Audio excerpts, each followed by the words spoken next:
Carissimi tutti, Sawa Bona. Le docteur Rondo depuis le château de Monteriggioni. Parlons aujourd'hui de l'homme dont toutes les femmes rêvent, du prince charmant des temps modernes. Mais d'abord, un petit rappel historique.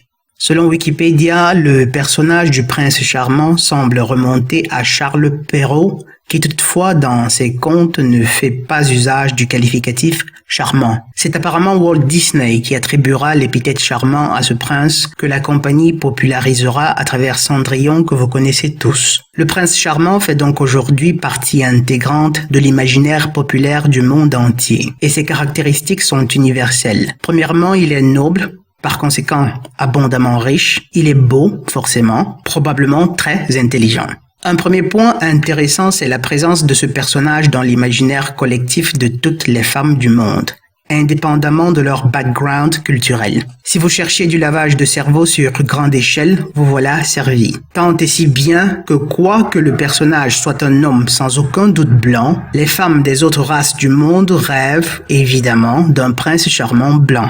Entre nous, vous ne croyez tout de même pas que la jeune adolescente ghanéenne, après sa dose minimale de 3 lustres de télévision et de cinéma, lorsqu'elle pense à l'homme de sa vie, à son prince charmant, vous ne pensez tout de même pas qu'elle s'imagine un homme noir de peau comme elle? Soyez sincères. Ou encore que la jeune bolivienne native rêve du prince charmant comme un homme ayant les mêmes traits somatiques qu'elle-même. C'est un peu rigolo, mais c'est en fait très tragique. Bon ben, l'on pourrait essayer peut-être de justifier les zones les plus reculées du monde qui, disons, du fait du niveau d'éducation généralement bas, les personnes n'y sont pas toujours conscientes des manipulations de la télé et du cinéma. Mais que dire des femmes émigrées vivant en Occident?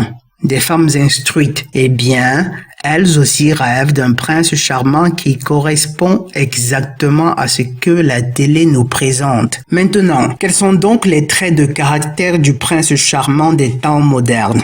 Quels sont les critères essentiels qui feraient de vous un prince charmant aujourd'hui? Nous savons tous qu'il y a fort longtemps que l'aristocratie a été abolie un peu partout. Et même s'il existe encore des familles royales dont les membres pourraient toujours se trouver des Cendrillon, des femmes de la classe moyenne, nous savons tous que les probabilités pour que cela se produise sont aussi réduites que le nombre de mammouths restés sur Terre. Du coup, les femmes moyennes essayent d'être un peu plus réalistes en espérant de trouver quand même un homme qui se rapproche autant que faire se peut de l'image du prince charmant, au mieux du prince charmeur. Un homme qui soit à même de lui donner beaucoup de fric et de la mettre au centre de l'attention. Le prince charmant des temps modernes est donc un homme riche. Terriblement riche, dégoûtamment riche, pardonnez le néologisme. Il doit l'être, il a intérêt à l'être. Il doit être beau,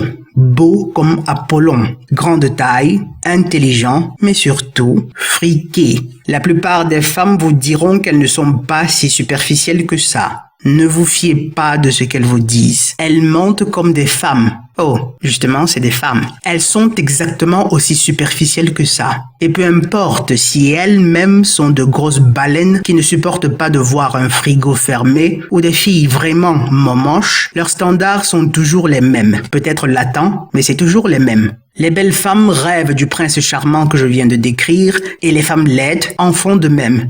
Bizarre, bon mais. Analysons maintenant les critères énoncés par ordre décroissant d'importance. Le premier, la beauté. Pour être son prince charmant, vous devez être beau. Il s'agit là de la symétrie des formes, car c'est un indice de la bonté des gènes que Mère Nature a implantés dans nos cerveaux. Ce n'est pas toujours fiable, mais c'est quand même un indice parmi tant d'autres. C'est pour cette raison que nous tous ne restons jamais indifférents à une personne aux formes symétriques. C'est d'autant plus important pour les femmes, parce que ça leur permet d'attirer la jalousie des autres femmes, donc d'être au centre de l'attention.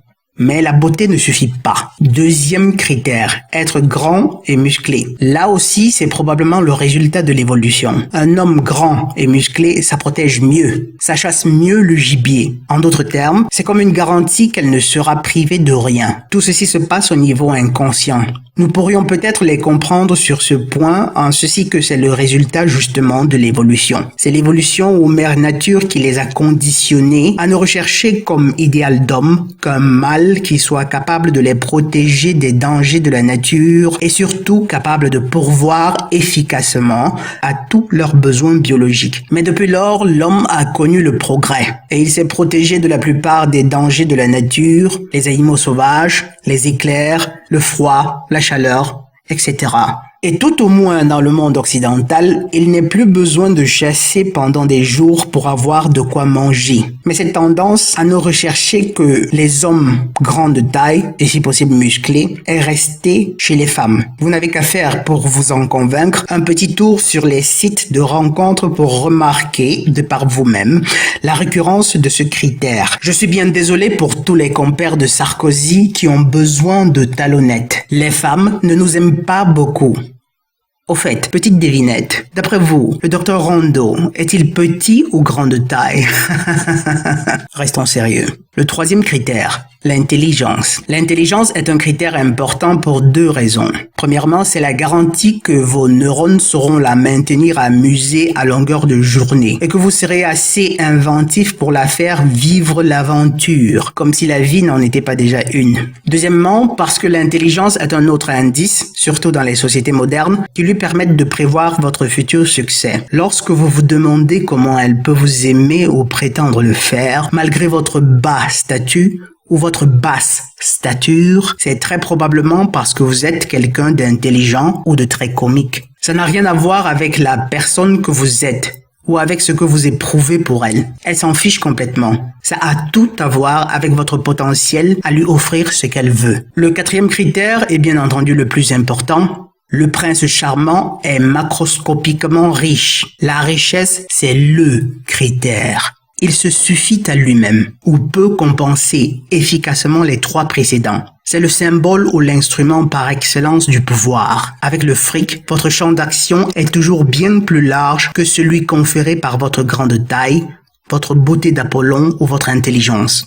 Le fric est la seule chose qui puisse étouffer le plus longtemps possible la perfidie des femmes. Vous aurez beau être beau, grand de taille, intelligent, si vous n'avez pas de fric ou tout au moins des perspectives concrètes d'en gagner, vous n'avez aucune chance d'être son prince charmant. C'est exactement pour cette raison que je vous conseille toujours de donner la priorité à votre compte bancaire. Remplissez-le. C'est le seul moyen qui vous permettra de tenir sous contrôle la perfidie de vos compagnes. Considérant donc ces 4 critères, et là je vais prendre un cas extrême, vous penserez peut-être, voilà, si je suis beau, grand de taille, intelligent, hyper friqué, je devrais être capable de faire le bonheur d'une femme. Je pourrais être le prince charmant qu'elle aimera et chérira toute sa vie.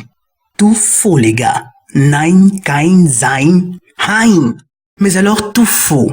Premièrement parce que malgré toute votre richesse, toute votre beauté, toute votre intelligence et toute votre force et grandeur de taille, il y aura toujours plus riche, plus beau, plus intelligent et plus grand de taille que vous.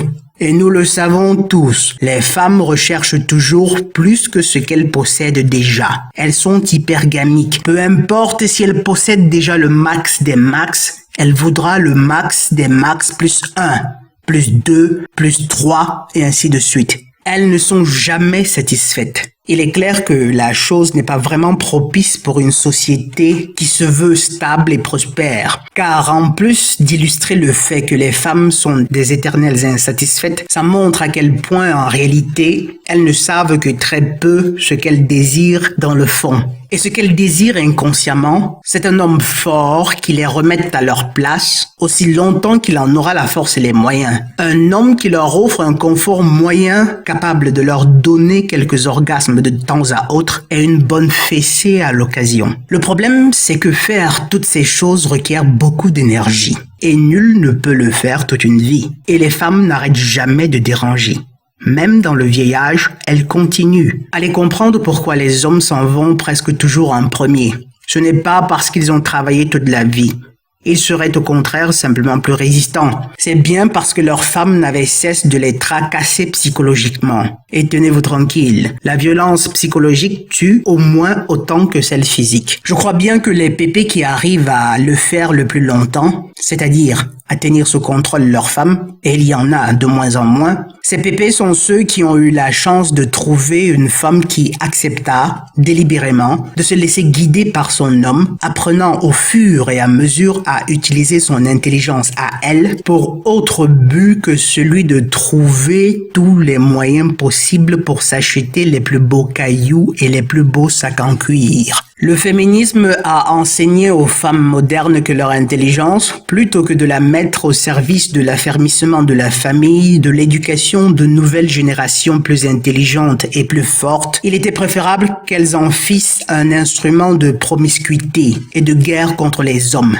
Ces hommes-là qui les ont toujours servis et qui ne demandent qu'à pouvoir être des princes et des rois qui veillent sur et protègent leurs princesses et reines, les mères de leur descendance, les protectrices du temple de la maison. Ce monde-là, nous l'avons perdu il y a bien longtemps. Et pour espérer pouvoir un jour retourner à cette espérance, il va falloir toucher le fond de l'abîme. La femme moderne recherche le prince charmant. La femme moderne attend impatiemment son prince charmant. Elle sait exactement comment elle doit être.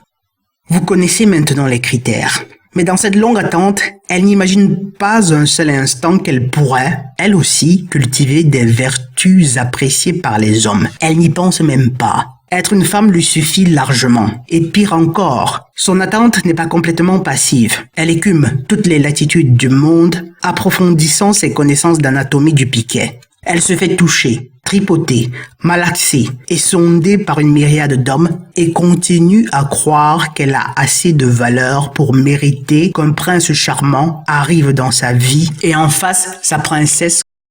Ne faites pas ça, les gars. Oh que non. Oh que non. Nein, kein, sein, hein.